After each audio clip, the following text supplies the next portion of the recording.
Le sport, j'avoue que, si vous vous souvenez, j'étais allé voir le ministère des Sports pour leur poser la question, où est-ce qu'on en est avec les deux stades, Nongo et 28 septembre? Parce que pour la République de Guinée, ce n'est pas admissible que dans la durée que nous soyons obligés de jouer les matchs qui devraient se tenir en République de Guinée à l'étranger. Et je suis certain que cela a impacté négativement les scores et les résultats de l'équipe nationale. Dans les prochains jours, le ministère des Sports aura à faire une communication pour situer tous les fonds du sport de manière générale sur la situation qui prévaut à l'heure actuelle dans ce domaine. Le sport fait partie de la priorité. En quoi le sport est également une priorité? Parce que le sport est une partie intégrante du développement du capital humain. Et de ce point de vue, nous avons des lacunes. Nous avons une gestion, une gouvernance.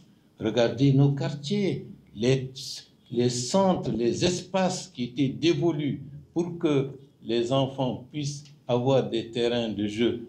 Où sont ces terrains? C'est vendu.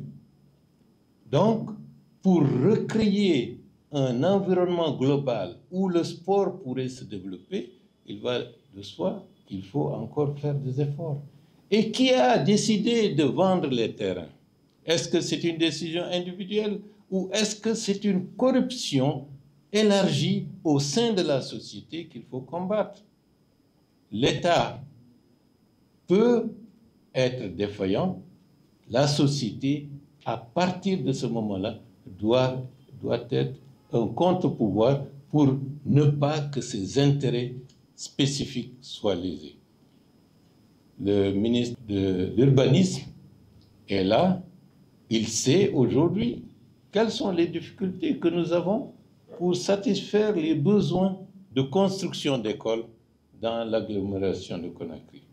Donc, vous voyez, lorsqu'on dira qu'il faut qu'on ait un terrain pour construire une école, ça peut se justifier, les populations peuvent accepter. Mais lorsqu'on dira qu'il faut déguerpir des gens pour avoir un espace de loisirs pour les jeunes, je pense que le sentiment pourrait être autre en disant pourquoi déguerpir des gens, les mettre dans la rue pour que des jeunes gens viennent s'amuser. Donc c'est pour vous dire que le combat est global.